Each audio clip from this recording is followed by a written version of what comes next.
आपल्या बोदडी या गावामध्ये एक सत्संग कार्यक्रमाचा शुभारंभ आज होत असून या सत्संग शुभारंभ कार्यक्रमामध्ये श्री गुरुचं स्मरण वंदन करून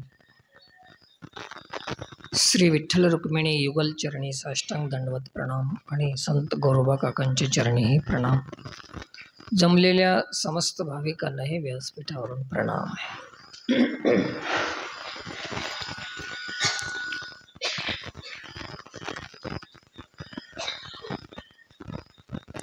आता काळाची गरज, माणसाची गरज,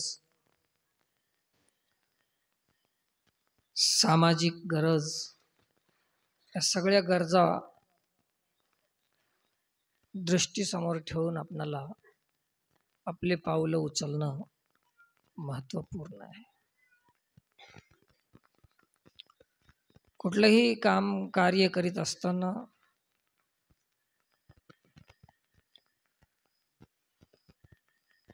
करमणुकीसाठी अथवा निरर्थक असं ते होऊ नये अशी प्रत्येक कार्याची आपण काळजी घेतली पाहिजे. मला असं वाटते की आता आपल्या हिंदू समाजामध्ये एकही दिवस रिकामा जात नसल देवाच्या धर्माच्या नावा वाचून. कधी एकादशी आहे, कधी सप्ताह आहे, कधी गणेशोत्सव आहे, कधी महालक्ष्मी आहे, तर कधी नवरात्री आहे, तर कधी अमुक आहे, अमुक आहे, अमुक आहे, कधी पुण्यतिथी आहे. वर्षाचे 12 महिने काही ना काहीतरी चालूच आहे. पण कोणतंही काम करीत असताना त्या कार्याच्या मागे, त्या साधनाच्या मागे, त्या उपासनेच्या मागे उपयोग किती आहे हे पाहिल्याशिवाय माणसानं काम करणं हे निरर्थक आहे. कुठलंही काम करत असताना उपासना करण्याच्या आधी त्याचा उपयोग किती आहे हे महत्त्वाचं आहे. ही सगळी उपासनाच आहे, वेगवेगळ्या पद्धतीनं केली जाते. कर्मातून, वक्तव्यातून, सेवेतून वेगवेगळ्या प्रकारची ही उपासना आहे. उपासनेचा उपयोग किती आहे याच्याकडे आपण थोडंसं ध्यान देणं आता काळाची गरज आहे.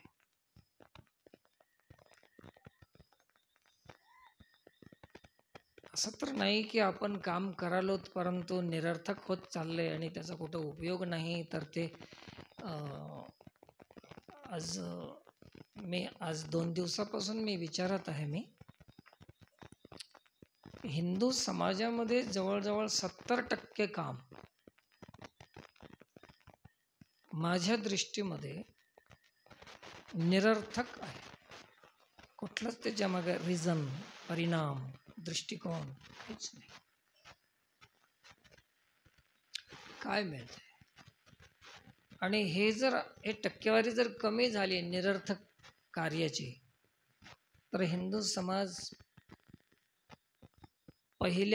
प्रथम आर्थिक व्यवस्थेमध्ये पहिल्या श्रेणीमध्ये राहील. असं मी 1-2 दिवसापासून मी पाहायला विचार करत. पण ही खूप कठीण गोष्ट झाली. आता अवघडत पडलं.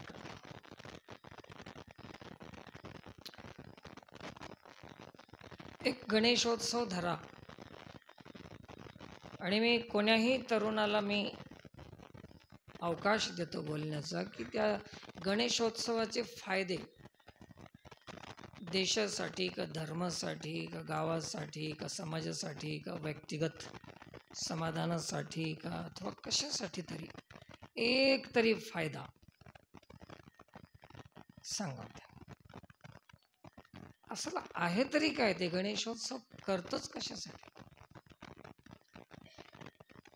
माझं मत असं नाही की गणेशोत्सव कोणी करू नये असं मी म्हणाय नाही, पण पहिले तुम्ही त्याच्या मागलं हे सांगा, उपयोग सांगा त्याचा, नंतर गणेशोत्सव. कितीतरी पटीनं ज्याच्या मागे जे आशय होता, जे उद्देश होता. आता येता येता एक गाडीमध्ये मला एक गोष्ट सुचली की आता परमार्थ वाढवा म्हणायची गरज राहिली नाही. हे खूप वाढलं.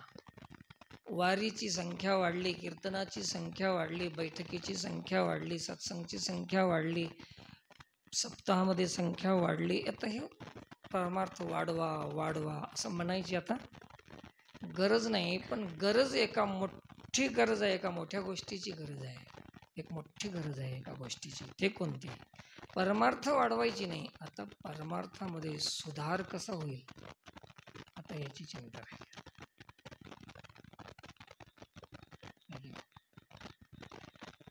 परवा एका ठिकाणी सांगितलं की मुसलमान हिंदू धर्माचा विरोधी असू शकते, असेल कदाचित, परंतु धर्माला विकृत करण्यामध्ये जर नंबर पहिला असेल तर ते हिंदूच आहे.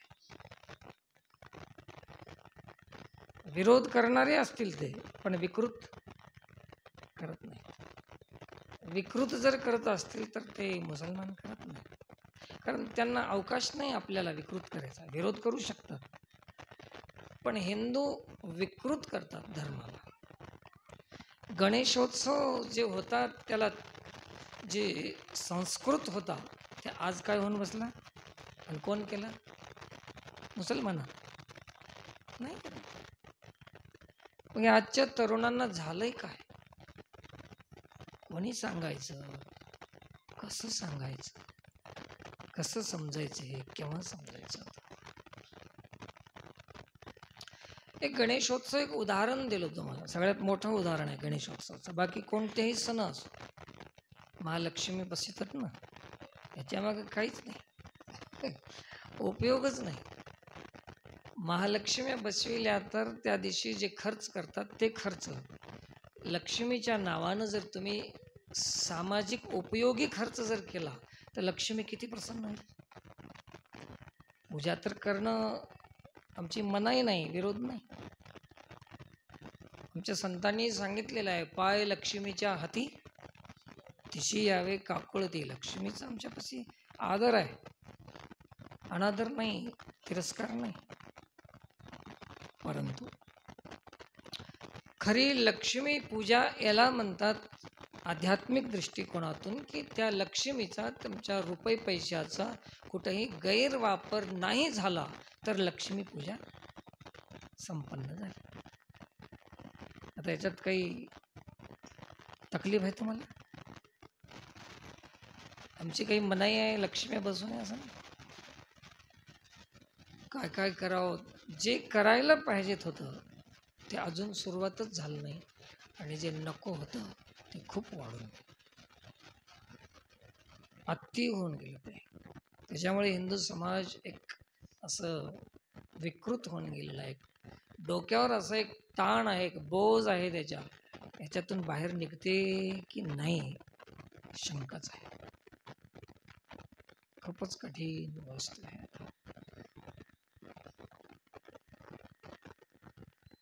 करायची कामं खूप आहेत. आताच गुरुजीने सांगितलं की झाडाचे उपयोग किती आहेत. त्या झाडावर कोणीतरी लक्ष देत नाही. नको ते हे माता भगिनी झाड लाव, पाणी घालाव, हे व्रत आहे, हे गुरुसेवा आहे, हे संत सेवा आहे असं समजून का करू नये? करायला पाहिजे ना. नाही, हे झाड लावा म्हणलं तर लावणार नाहीत गुरुजी. उपास करा म्हणलं तर 3-3 दिवस सारखं उपाशी राहतील. ज्याची काही गरज नाही जीवनामध्ये ते अट्टहासानं करतील, मन लावून करतील, आणि ज्याची आवश्यकता आहे, जे उपयोग आहे, ज्याचा सहयोग आहे, ज्याचं योगदान आहे, अशा कार्यामध्ये कोणीही समोर येत नाही. ते पुरुष असतील ना महिला असतील, कुठेच कामाला येत नाहीत. नको तिथं काही करतील. आता तुम्हाला मी सांगून गेलो की परमार्थ वाढवायची गरज आहे की सुधारायची गरज आहे. आता आता लक्षात आलं असेल. तर परमार्थ वाढवायची बिलकुल आवश्यकता नाही, हे आधीच वाढू नये. आता गरज आहे त्याच्यात सुधार करायची गरज आहे. आणि सुधार करण्याच्या दृष्टिकोनातून आपल्याला पाऊल उचलायचे आहेत. प्रत्येकाला त्या दृष्टिकोनातून पाऊल उचला, तरच तुम्ही सार्थक होऊ शकते, तुमचं कल्याण होऊ शकते, समाधान होऊ शकते, विकास होऊ शकते, सुखी होऊ शकता. या साऱ्या गोष्टी साध्य होतात. अन्यथा हे विकृत होत चाललेलं परमार्थ समाज कधीही आपलं जे साध्य आहे ते कधीच साधणार नाही, असं शक्यच नाही. म्हणून आपले प्रयत्न आहेत की या सत्संगाच्या माध्यमातून सातत्य कसं लाभल लोकांना, वेळोवेळी वास्तविकता कशी समजावली जाईल, समाजापर्यंत वस्तुस्थिती कशी पोहोचेल, सत्य कसं त्याच्यापर्यंत जाईल, याची काळजी आहे म्हणजे सत्संग आहे. सत्संग म्हणजे करमणुकीसाठी किंवा वाहवावीसाठी किंवा याच्यासाठी नाही. केवळ सुधार, परिवर्तन परिवर्तन परिवर्तन, हेच सत्संगाचं वास्तविक प्रयोजन आहे. म्हणून हे गावोगाव सत्संग चालू करावं ठेवावं असं आपण केलं होतं. तसं बदनापूरला एक मोठं महादेव मंदिर आहे, 4-5 गावाचं एक सेंटर आहे, या उद्देशानं आपण ते केलेलं होतं. परंतु गावाचं सेंटर आहे गोष्ट खरी आहे, पण माणसासाठी ते झालं नाही सेंटर. गावाचं सेंटर झालं, माणसाचं नाही. गरज कोणाची होती सत्संगला? माणसाची होती. गाव तिथं 100 राहून बी काय उपयोग आहे? काहीच उपयोग नाही. आणि बऱ्याच ठिकाणचं असं झालंय वातावरण,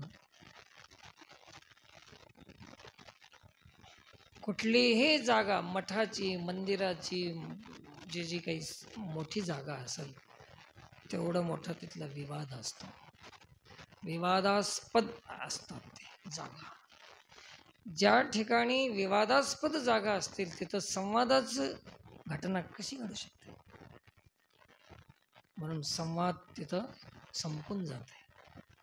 संवाद जर आपल्याला वाढवायचा असेल तर पहिले विवादमुक्त जागा निवडायची, विवादमुक्त समाज निवडावा. आता झालंय काय की प्रत्येकाला आपली प्रतिष्ठा, आपली अस्मिता, आपलं नाव, समाजाचं उत्थान कसं होईल, विकास कसा होईल, याची चिंता कोणाला नाही. आमच्या गावचं नाव नाही, आमचं नाव नाही. कुठं कुठं तर अखंड हरिनाम सप्ताहामध्ये बी सप्ताह कमीन भानगडीच लय झाल्या नावाच्या.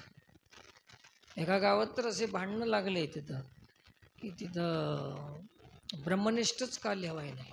अरे तू असल्यावर लिहायची काय गरज आहे? नसतील तर त्याला प्रयत्न करावा लागेल. हे अशा भानगडी वाढल्यामुळे हे परमार्थ आहे का?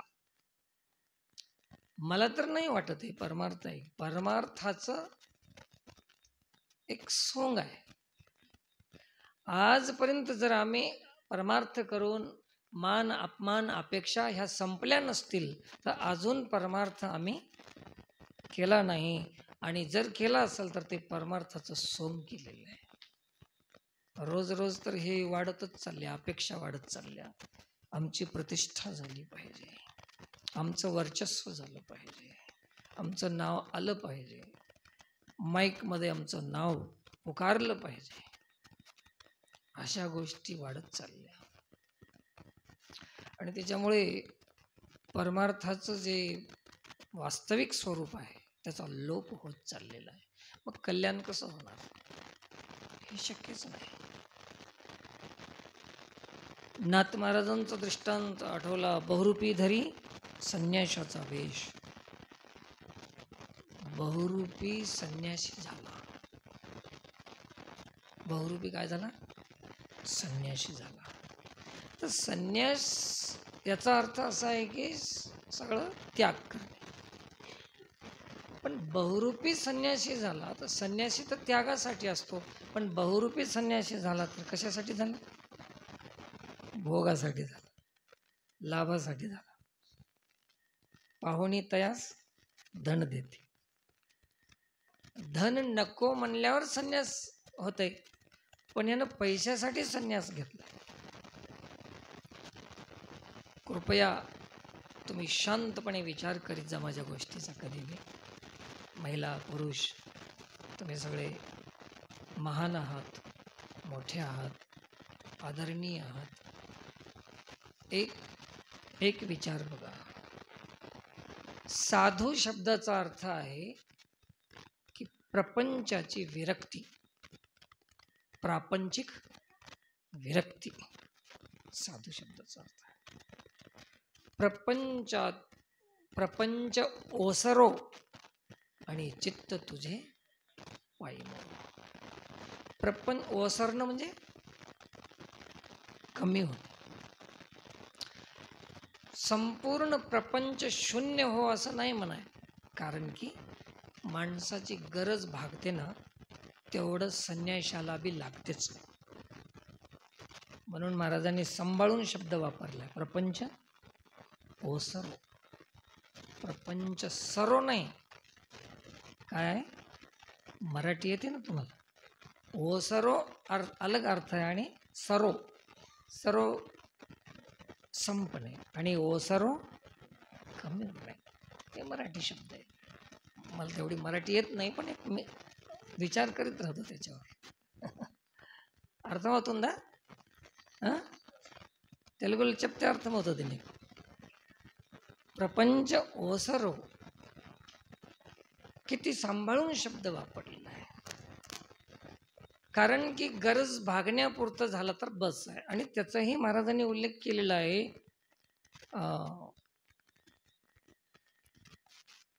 निर्वाहा पुरते अन्न आच्छादन आश्रमाशी जान कोपी गुहा. किती सुंदर. मग याच्यामध्ये ओसरो शब्द लागू होते की सरो? ओसरो शब्द लागू. आता सांगा, प्रपंच ओसरण्यासाठी साधू व्हायचंय असं साधूची व्याख्या आहे, परिभाषा आहे.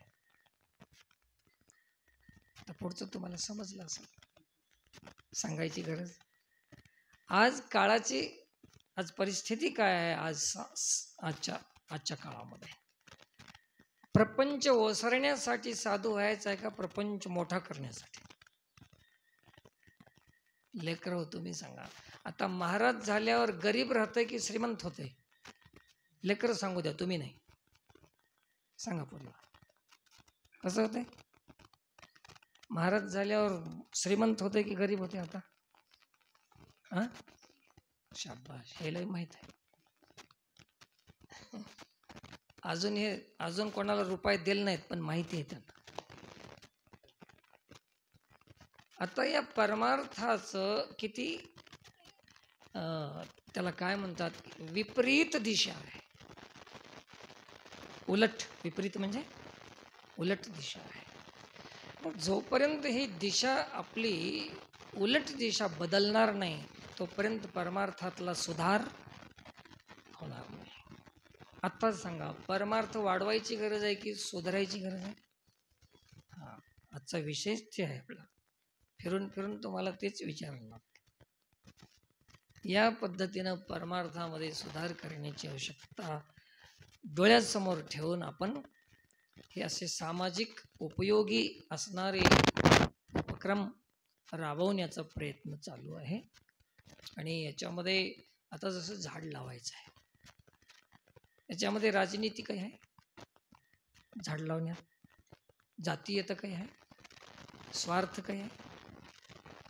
आणि ज्याच्यामध्ये हे तीन गोष्टी नाहीत ते परमार्थ आहे, आणि या गोष्टी ज्याच्यामध्ये येतील ते स्वार्थ आहे. ते कीर्तन जरी केलं तरी काही करा तुम्ही. अशा पद्धतीनं परमार्थ या दृष्टिकोनातून जर आपणाला करायचं असेल तर बऱ्याच गोष्टी आपणाला बदलण्याची गरज आहे. तर असं आज सत्संग आपल्याला इथं सुरुवात झालेली आहे. तर सगळ्यांना विनंती आहे, महिला मंडळी, पुरुष मंडळी, काय करणार, घडीचा भरोसा नाही आपला. लवकर सावध व्हा आणि देवाला शरण जाऊन आपलं परमार्थ करण्याच्या मार्गावर सगळे निघा. झडझडोनी वहिला निघ, ये भक्तीचे वाटे लाग, ज्या पावसी अव्यंगनीच धाम माझे. तर मला वाटते की एक उपक्रम असा रविवारचा ठेवा. 1 तासाचा कार्यक्रम आहे. सर्वांनी मिळून याला बैठक समजून घ्या, प्रवचन समजून घ्या. ज्याला जे समजायचं ते समजा, काय हरकत नाही. समजायला काही समजा, पण आपणाला लाभ आहे, उपयोग आहे. या माध्यमातून आपणाला सत्संग इथं ठेवण्यात आलेला आहे. दर रविवारी तुम्ही आपला सहयोग द्या आणि लाभ घ्यायचा.